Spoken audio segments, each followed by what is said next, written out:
वैसे तो आपको हिंदी के जितने भी अध्याय हैं, जितने भी टॉपिक हैं, सब आपको 8 से 10 पन्ने में मिलेंगे, लेकिन मैं आपको वहाँ पे निचोड़ दे रहा हूँ, इसका निचोड़ पूरा निचोड़। पहला है श्रम विभाजन और जाति प्रथा, जो कि पहला लेख है। लेखन और पाठ,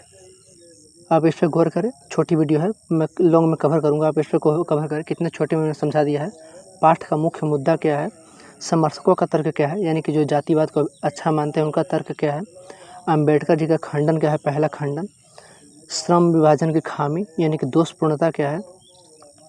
खामी रुचि आधारित काम न होना, खामी जन्म से पहले पेशा तय हो जाना, पेशा बदलने की अनुमति भी नहीं होना, बेरोजगारी का प्रमुख कारण, आर्थिक पतन का कारण, दास्ता से भी बदतर, आदर्श समाज की कल्पना में यह बाधा है। और उसके बाद आपको संपूर्ण सारांश दे दिया गया है। इसमें पूरा पाठ आपका ख़त्म हो गया, इसके लिए आपको 8 से 10 पन्ने पढ़ने की कोई ज़रूरत नहीं है। और इसके अलावा मैंने यहाँ पे एक और चीज़ तैयार किया है, इससे रिलेटेड ऑब्जेक्टिव 40 सवाल, और ये ऑब्जेक्टिव जो है वो सब्जेक्टिव भी आपको ये पूरा का पूरा पाठ आपको रिवाइज करवा देंगे। तो जाति प्रथा के लेखक कौन है, अम्बेडकर जी का जन्म कब हुआ था, श्रम विभाजन, जाति प्रथा, गद्य कौन सी विद्या है, यानी कि होता है कि निबंध, कहानी, भाषण, तो ये एक निबंध है। निधन कब हुआ था, आधुनिक समाज, लेखक की दृष्टि में विडंबना, जाति प्रथा, श्रम विभाजन साथ साथ और किसका रूप ले लेती है, तो श्रमिक विभाजन का। भारत में जाति प्रथा का मुख्य दोष, खामी क्या है, तो यह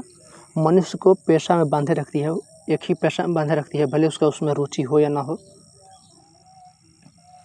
एनिहिलेशन ऑफ, यानी कि ये इंग्लिश टर्म है उसका, जिसके लेखक ललई सिंह यादव हैं, जिन्होंने हिंदी में ट्रांसलेट किया है अम्बेडकर जी के इस पाठ को, इस निबंध को। तो 40 ऑब्जेक्टिव सवाल आप इसे देख सकते हैं बारी बारी से। हालांकि आप चाहते हैं कि ये आपके मोबाइल में मिल जाए, ये पूरा का पूरा PDF, हर एक कहानी भी, 12 कहानी और 12 का ऐसे 40 ऑब्जेक्टिव सवाल, तो आप हमसे व्हाट्सएप पे आकर के ले सकते हैं, जिसमें कि 40